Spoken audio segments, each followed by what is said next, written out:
하나님 주시는 말씀 같이 보겠습니다. 빌립보서 1장 12절에서 18절까지 말씀입니다. 빌립보서 1장 12절부터 우리 한 절씩 교독할 텐데 제가 12절 말씀 읽도록 하겠습니다. 형제들아, 내가 당한 일이 도리어 복음 전파의 진전이 된 줄을 너희가 알기를 원하노라. 13절, 이러므로 나의 매임이 그리스도 안에서 모든 시위대 안과 그 밖에 모든 사람에게 나타났으니 형제 중 다수가 나의 매임으로 말미암아 주 안에서 신뢰함으로 겁없이 하나님의 말씀을 더욱 담대히 전하게 되었느니라.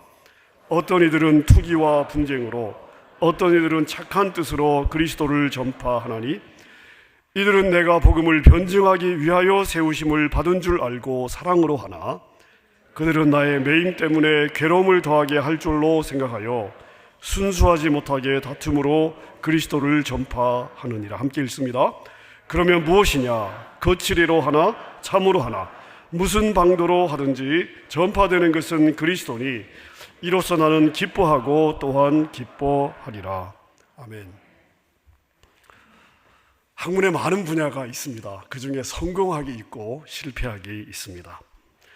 성공은 성공을 다루는 학문이고요, 실패학은 실패를 다루는 학문인데, 여러분에게 기회가 있어서 공부를 조금 더 하신다면 성공학을 공부하고 싶으십니까? 실패학을 공부하고 싶으십니까?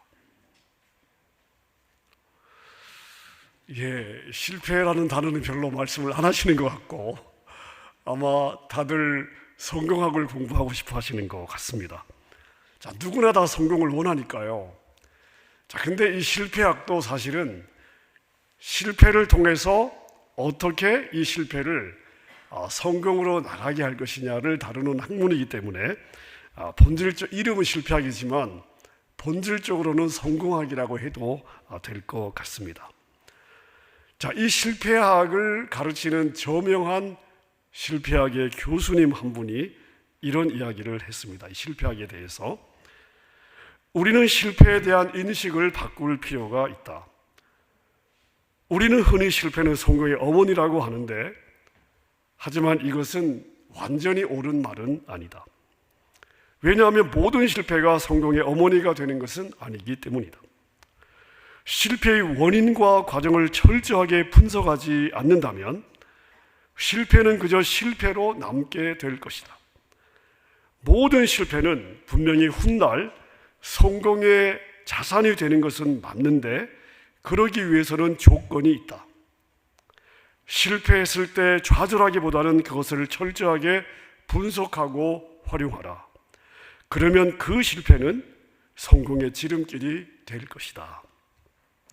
결국 이 학자의 결론이 뭐냐 하면요, 실패했더라도 주저앉지 말고 그 실패를 잘 연구하고 활용하면 그 실패가 성공의 디딤돌이 될 수 있다. 이러한 말이 되겠습니다. 여러분, 세상을 사는 사람들에게도 이러한 믿음이 있습니다. 하물며 하나님을 믿는 저와 여러분에게는 더더욱 이러한 믿음이 있어야 되지 않겠습니까? 사도 바울이 무슨 이야기를 하고 있습니까? 예수 안에서 모든 것이 다 예스가 된다. 이게 사도 바울의 믿음이었습니다. 그리고 사도 바울은 이 믿음대로 살아갔습니다. 오늘 우리가 읽은 이 빌립보서 1장의 말씀은요, 사도 바울의 그런 믿음이 역사하고 있는 현장에 대한 기록이라 할 수 있는데요, 지금 바울 사도가 로마 감옥에 갇혀 있습니다. 그러니까 이 빌립보서는 옥중 서신이죠. 감옥에서 쓴 성경입니다.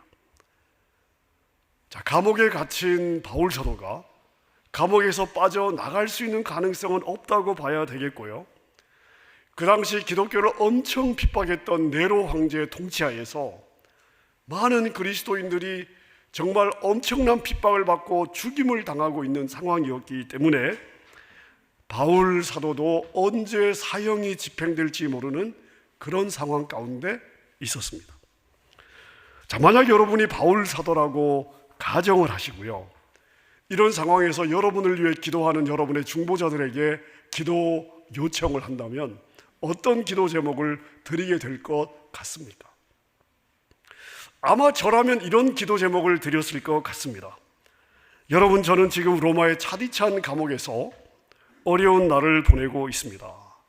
그동안도 복음을 전하기 위해서 수도 없이 매도 맞고 배도 파손하면서 죽을 고비도 많이 넘겼고 몸도 많이 축이 났습니다. 배도 춥고 배도 고프고 춥고 목이 마른 하루하루를 보내고 있습니다. 제 건강을 위해서 기도해 주십시오. 특별히 여러분들이 기도하실 때 제가 빨리 감옥에서 나갈 수 있도록 기도해 주십시오. 혹시 여러분 가운데 로마의 고위 관료를 아신다면 손을 좀 써 주십시오. 그래서 제가 속히 나가서 계속해서 예수 그리스도의 복음을 증거할 수 있는 기회를 얻도록 기도해 주십시오. 저는 아마 이런 기도 요청을 했을 것 같습니다. 자, 그런데 바울 사도는 빌립보 교인들을 향해서 뭐라고 이야기를 하고 있냐면, 오늘 본문 12절에 보니까 나의 당한 일 때문에 도리어 복음의 진보가 이루어졌습니다. 저는 여러분들이 이것을 알았으면 좋겠습니다.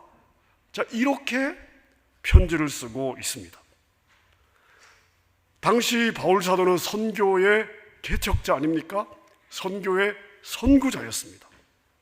근데 그런 바울이 옥에 갇혔으면 사실은 자유가 없어졌잖아요. 복음을 전할 기회가 이제 없다고 봐야 되지 않겠습니까? 그래서 대부분의 사람들은 바울 사도가 옥에 갇혀서 이제 복음 전파의 길이 막혔구나.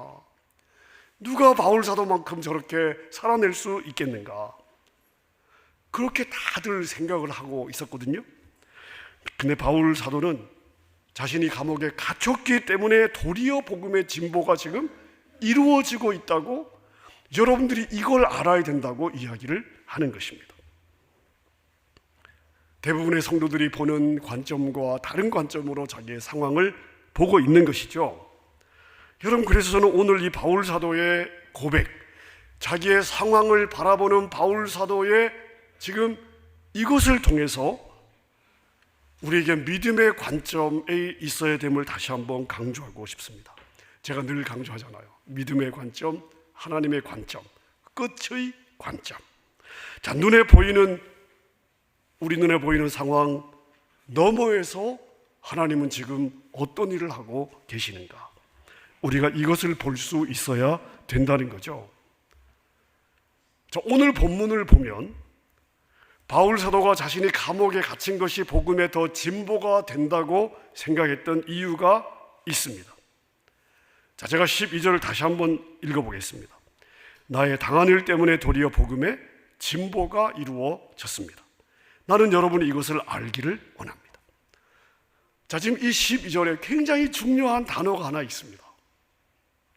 진보라고 하는 단어입니다. 자, 이 진보라는 단어는 어떤 의미를 가지고 있냐면요, 그 당시 로마의 군대가 세계 최강 아니었습니까? 지중해 일대를 완전히 다 팍스 로마나 그냥 로마가 다 점령했던 시절입니다. 로마 군대가 진격하면 그냥 다 손을 들고 항복했습니다. 자, 근데 이 로마 군대를 최강으로 만들었던 요소가 뭐냐 하면요, 가장 중요한 무기가 뭐냐 하면 바로 말이 이끄는 전차였습니다. 오늘날로 말하면 탱크죠. 그 탱크가 있는 군대랑 보병만 있는 군대랑 이건 싸움이 안 되는 거죠. 자, 이게 로마 군대가 강했던, 주변을 다 점령할 수 있었던 그러한 무기였습니다.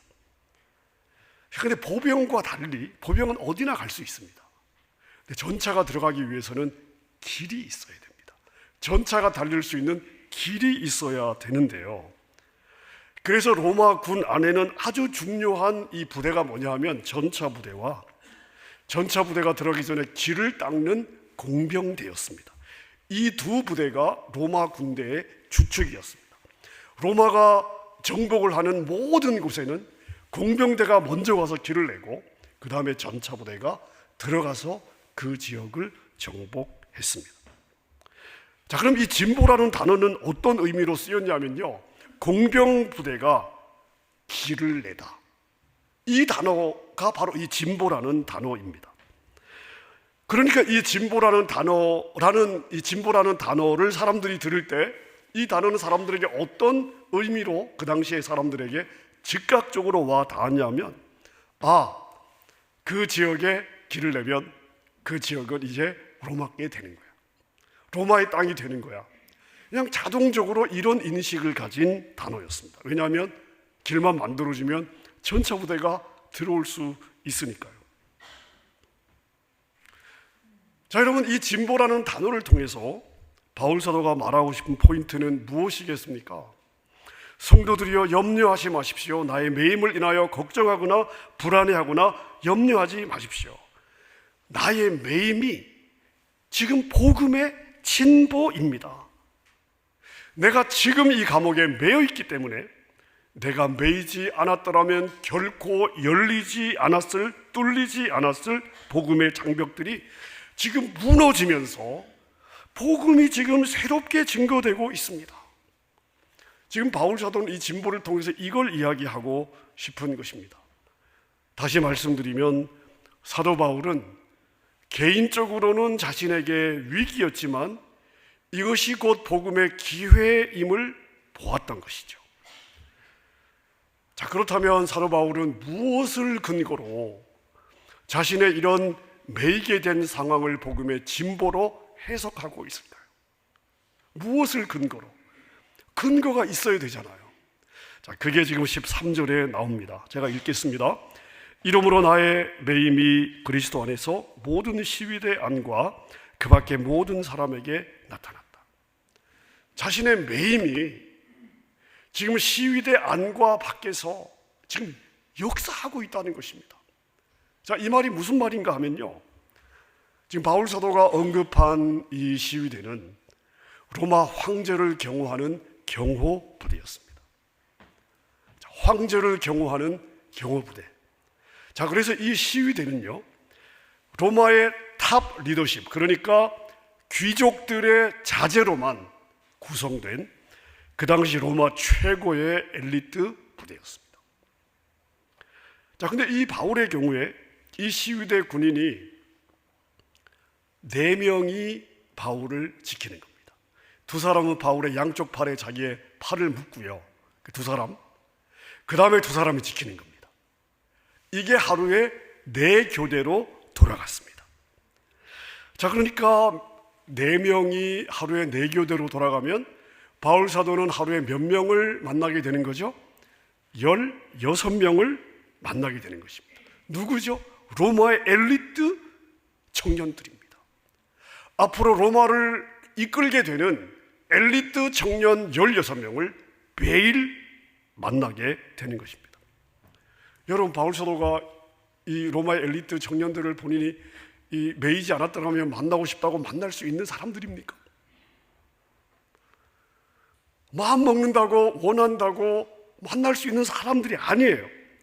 자, 근데 만나려고 일부러 애를 쓸 필요가 없습니다.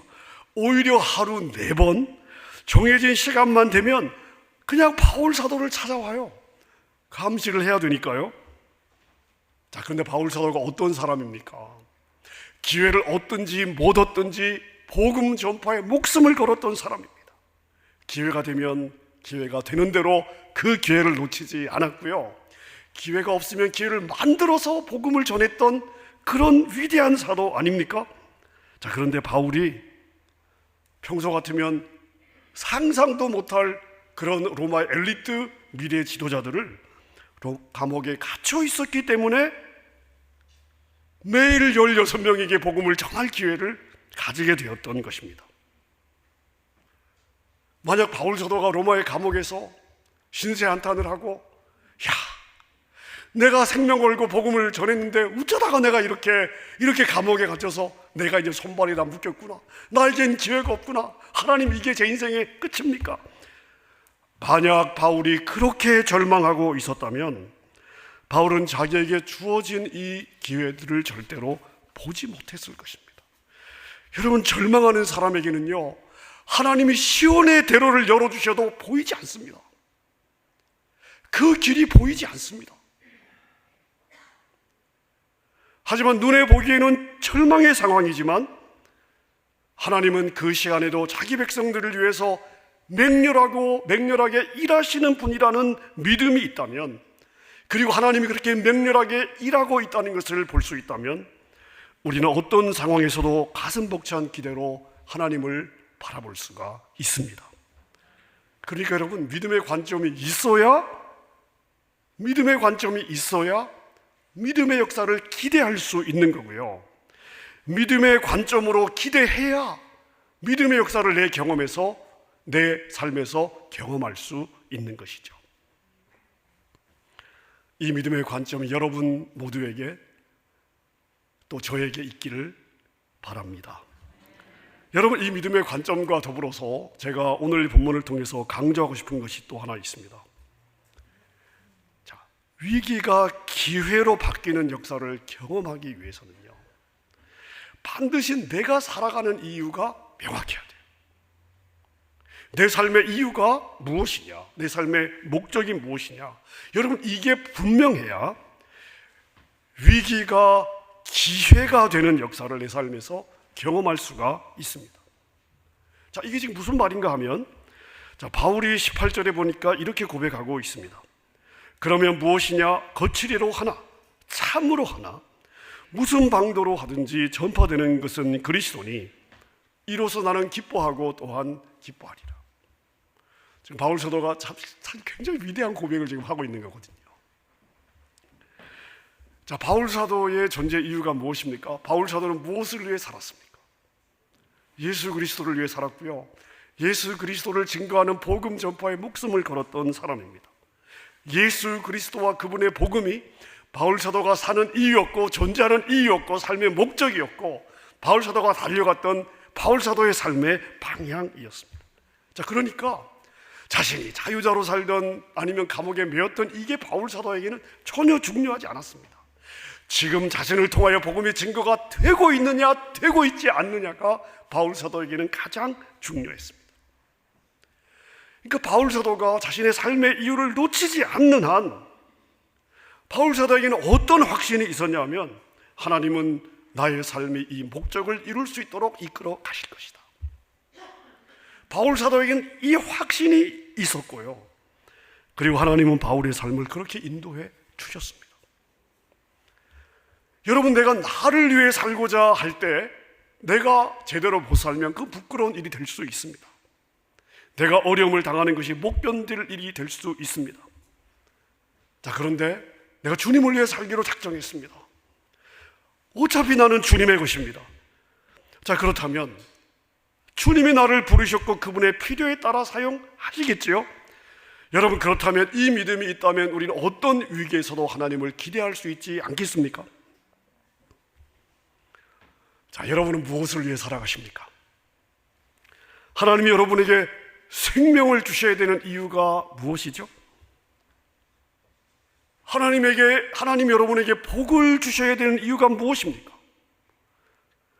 여러분의 삶의 목적이 주님께 맞추어져 있습니까? 튜닝되어 있습니까? 어떤 상황에서도 나는 잘 될 수밖에 없다고 하나님께 그분의 아들로서 내가 주장할 수 있는 분명한 이유가 있으십니까?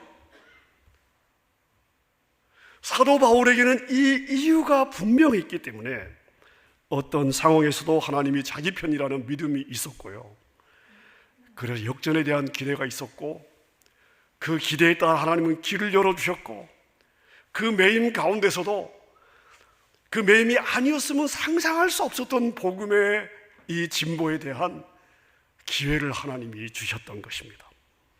여러분, 그래서 이 사도 바울의 고백 속에는요, 사도 바울의 이 서신서들을 쭉 여러분 읽어보십시오. 다른 어떤 성경보다도요, 역전의 승리에 대한 믿음의 고백들이 많이 있습니다. 저는 사도 바울의 이러한 고백들을 제가 참 좋아하는데요, 그 중에 제가 가장 아마 좋아하는 구절이라고 해도 될 것 같은데, 제가 좋아하는 구절 중에 하나가 고린도후서 4장 8절과 9절입니다. 제가 한번 읽어보겠습니다.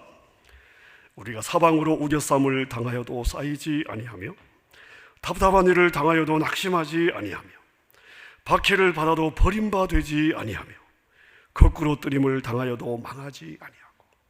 여러분, 아멘입니까? 제가 젊었을 때 제가 10년 동안 저는 고학을 했는데요, 참 어려웠어요. 그때 저에게 정말 소망이 되었던 구절 중에 하나가 바로 이 고린도후서 4장 8절과 9절이었습니다. 내일이 보이지 않을 때 과연 나에게 내일이 존재할까? 라는 상황에서 항상 보이지 않는 내일을 기대하도록 만들었던, 제 마음에 용기를 주었던 구절이 바로 이 구절입니다. 여러분, 사방이라는 말은 모든 것이 막혔다는 이야기죠. 그 사방으로 짓이김을, 우겨쌈을 당하는데 쌓이지 않아요. 답답한 일을 당하는데 낙심이 되지 않아요. 박해를 받아도 버림받지 않고 있다는 것을 알고 있습니다. 거꾸로 때림을 당하는데 망하지 않습니다. 여러분, 이게 바로 저와 여러분들의 삶이어야 되고 선하신 우리 하나님 때문에 살아낼 수 있는 우리의 삶인 줄로 믿습니다. 이 사도 바울의 고백이 저와 여러분들의 믿음의 고백 될 수 있기를 바랍니다. 말씀을 정리하겠습니다. 요즘 세상이 돌아가는 걸 보면요, 정말 지난 100년 동안 이런 이 격동의 어떤 시간이었을까 싶을 정도의 격동의 시간이라 할 수 있습니다. 지난 2년 반 우리가 코로나 팬데믹으로 인해서 정말 한 번도 경험해보지 못한 전 세계가 봉쇄되는 경험을 저희가 했습니다. 그것이 촉발한 거대한 변화의 모멘텀이 지금 굴러가고 있습니다. 우리의 매일매일은 그냥 일상의 삶이 그냥 굴러가는 것 같지만요, 제가 볼 때는요, 지난 2년 반의 코로나 팬데믹이 이 전체 이 역사에 준 충격파라 할까요? 지금 이 모멘텀이 지금 엄청난 속도로 어떤 방향일지는 모르지만 지금 굴러가고 있습니다. 여러분, 이 굴러가고 있는 굉음의 소리가 우리의 귀에 들려야 돼요. 미국과 중국이 지금 패권 전쟁을 하고 있습니다. 이것이 5년 후, 10년 후, 30년 후, 40년 후에 미국의 미래와 우리 조국의 미래에 어떤 영향을 주게 될지 우리 모르죠. 하지만 미래의 운명을 결정할 정도의 그러한 충격파를 줄 수 있는 패권 전쟁이 현재 진행 중에 있습니다.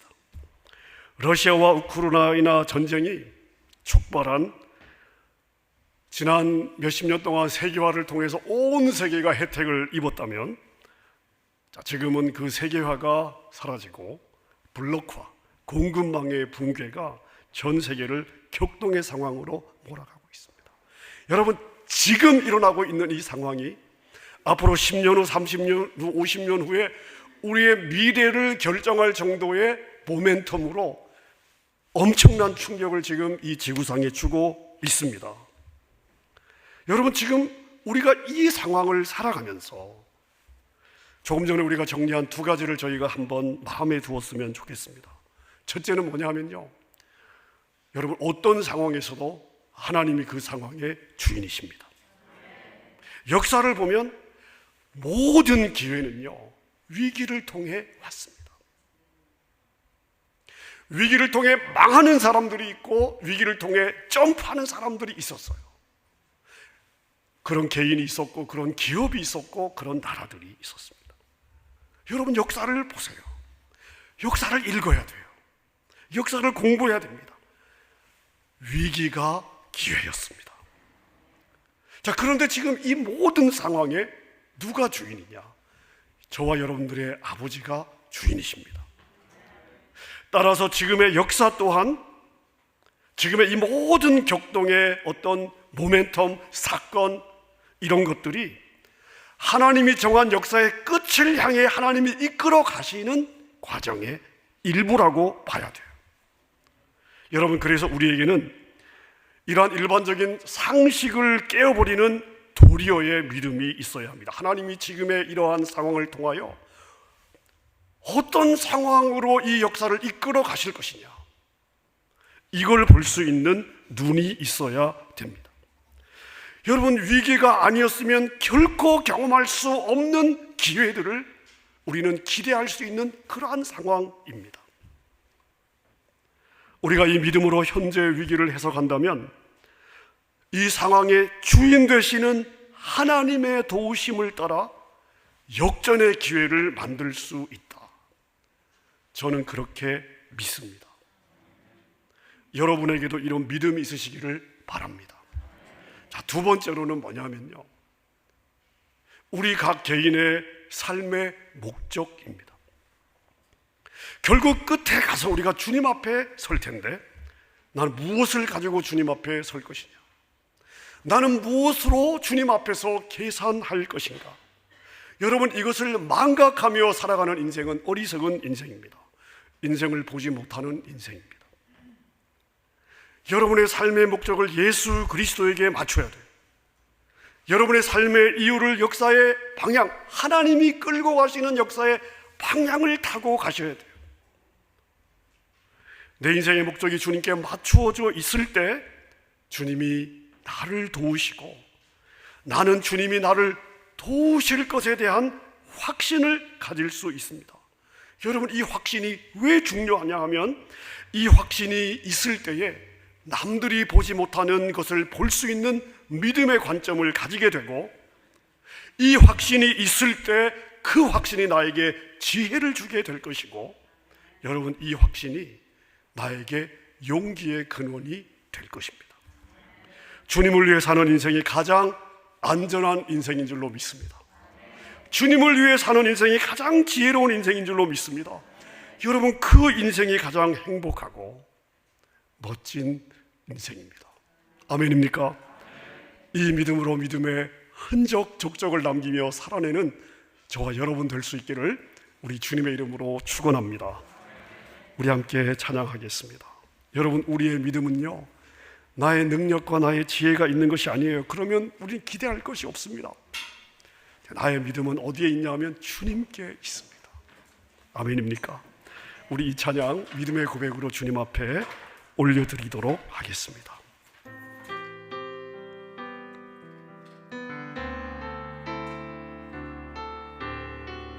나의 믿음, 나의 믿음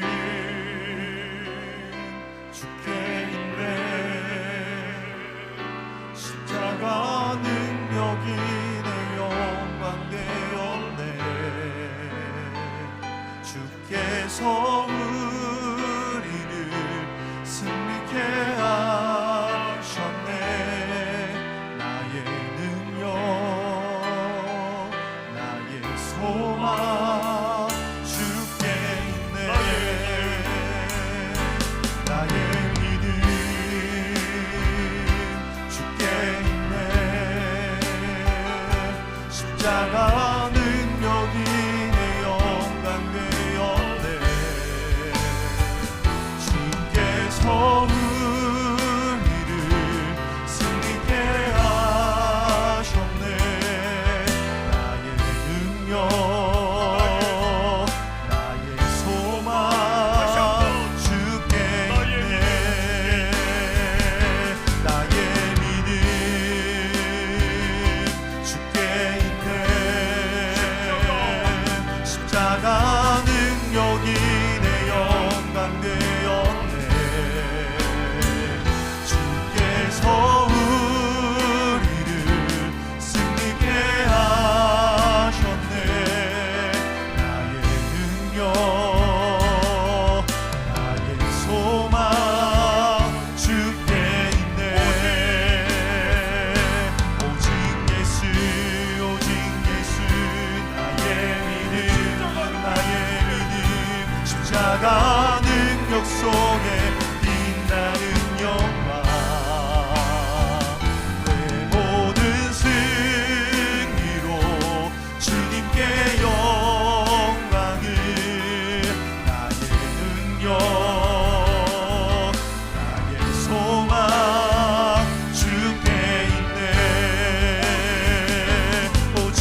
속에 빛나는 영광